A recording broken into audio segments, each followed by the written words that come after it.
भाईगण और साथ ही हमारे इस्कॉन के डिवोटीज जो कि वहां पर निस्वार्थ भाव से सेवा करते आ रहे हैं। भले कोविड के समय में उन्होंने वहां के लोकल नागरिकों के लिए प्रसाद वितरण का इतनी भर की सेवा की, इसकी तस्वीर आप यहां पर देख सकते हैं। लेकिन बदले में इन हिंदुओं को मिलता क्या है बांग्लादेश के अंदर कि दुर्गा पूजा के दिन, दशहरे के दिन वहां के लोकल सिटीजन्स आते हैं, हजारों की संख्या में ऐसी बाढ़ आती है कि कोई उनको रोक नहीं पाता। डिवोटीज कॉल कर रहे हैं पुलिस को, लेकिन पुलिस और मदद के लिए नहीं आती क्योंकि उनको पता है कि ये सिचुएशन आउट ऑफ कंट्रोल है। और वहां पर तितर बितर होकर के एक बहुत ही शांति प्रिय धर्म, हमारा हिंदू धर्म, उसके भक्तगण यहां वहां भाग रहे हैं। कितने ही मारे जाते हैं।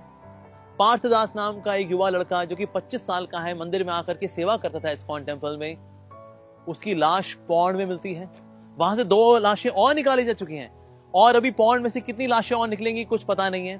और ये अटैक आज भी चल रहा है, अभी भी चल रहा है। हमारे हिंदू भाई और बहनें आज भी वहां पर तितर बितर होकर के अपने प्राणों की रक्षा करना चाह रहे हैं, लेकिन कहां जाएंगे?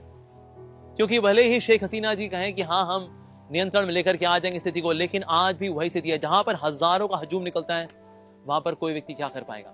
और दुर्गा पूजा के दिन हजारों की संख्या में ऐसे नागरिक आकर के दुर्गा मैया के प्रति अपमान करते हैं। वो जो कि भगवान श्री कृष्ण की बहन मानी गई है, शास्त्रों में उनकी शक्ति मानी गई है, उन दुर्गा मैया के प्रति आकर के ऐसा अपराध करते हैं कि दुर्गा मैया के विग्रह को आकर खंडित करते हैं, उनको जला देते हैं। इस्कॉन टेम्पल में आते हैं तो वहां गौनिता के विग्रह हैं, उनको खंडित करते हैं। राधा कृष्ण के विग्रह हैं, उनको खंडित करते हैं। श्रील प्रभुपाद जी उनके विग्रह को जला देते हैं और खंडित करते हैं। वो श्रील प्रभुपाद जिनकी वजह से पूरी दुनिया में शांति का मैसेज गया, जिनकी वजह से लाखों करोड़ों प्लेट्स और प्रसादम बांटे जा रहे हैं। आज भी हमारे देश के प्रधानमंत्री नरेंद्र मोदी जी ने 125वीं सालगिरह पर एक स्पेशल कॉइन रिलीज किया श्रील प्रभुपाद जी को ऑनर करते हुए। और उन्हीं श्रील प्रभुपाद जी का ऐसा अपमान, भला किस प्रकार की धार्मिकता है ये किस प्रकार की विचारधारा है ये? क्या ऐसा करके हमें जन्नत मिलेगी, हेवन मिलेगा, स्वर्ग मिलेगा और वहां पर खुदा बड़े हमसे खुश होंगे कि बहुत अच्छा काम किया तुमने, मासूम लोगों को मारा, मैं इतना खुश हूं कि तुम ये सारी हूरे नूरे रखो अपने पास क्योंकि तुमने इतना अच्छा काम किया है? क्या वाकई में ऐसा होने वाला है? हमें सोचना चाहिए, विचार करना चाहिए। और ऐसे इंसिडेंसेस के पीछे जो मेन कारण रहता है वो है ऐसे सो कॉल्ड रिलीजियस लीडर्स जो कि सबको बताते हैं वेल यही असली रिलीजियोसिटी है, ये हिंसा, ये नफरत, यही धर्म है। अगर ये टीचर्स यही सब बताएंगे तो भला सामान्य नागरिक के अंदर भला क्या वैल्यूज जाएंगे?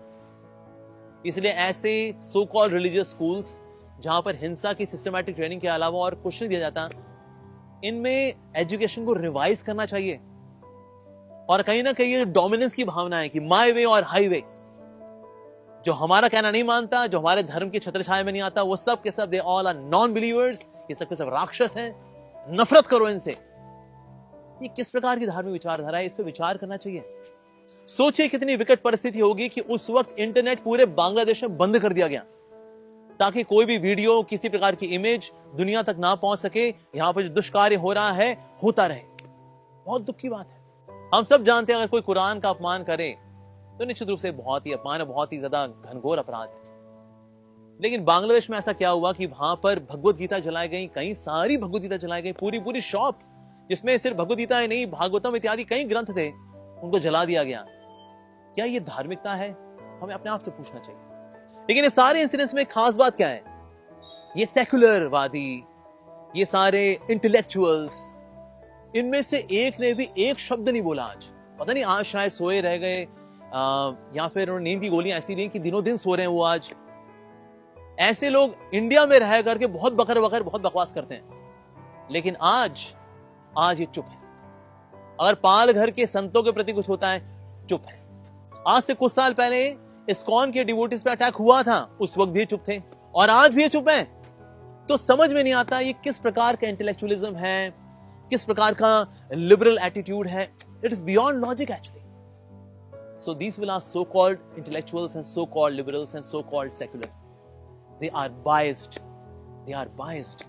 अब ऐसे incidences का solution भला क्या है? इनका solution ये है, पहली बात तो उस देश के अंदर, हर देश के अंदर ये कानून होना चाहिए कि अगर आप minorities के प्रति किसी भी प्रकार की हिंसा करते हैं तो बहुत ही strict action लिया जाना चाहिए।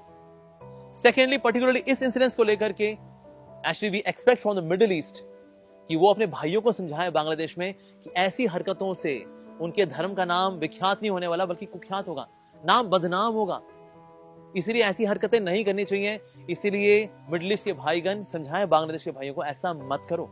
और तीसरी बात समझने की यह है कि ऐसी नफरत भरी क्रियाएं अगर आज बांग्लादेश में हो सकती हैं तो कल आपके साथ भी हो सकती है, किसी के भी साथ हो सकती है। तो इसीलिए ऐसी क्रियाएं करने वाले, ऐसी दुष्क्रियाएं करने वाले, ऐसे अत्याचार करने वाले जो लोग हैं, इनके खिलाफ हम सबको इकट्ठा होना चाहिए और हमें साथ मिल करके इसका मुकाबला करना चाहिए। ये दुनिया वास्तव में भगवान ने बनाई है ताकि हम लोग मिलजुल करके यहाँ रहें। तो भले ही कोई जन्नत जाना चाहे तो कोई वैकुंठ जाना चाहे, सबका अपना अपना लक्ष्य है। लेकिन क्या हम यहाँ पर सौहार्द के साथ, प्रेम के साथ, सहयोग के साथ नहीं रह सकते? रह सकते हैं अगर करना चाहें तो।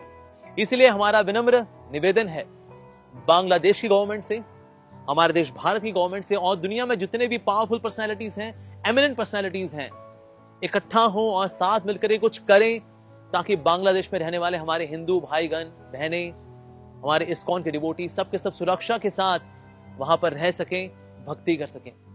हरे कृष्ण।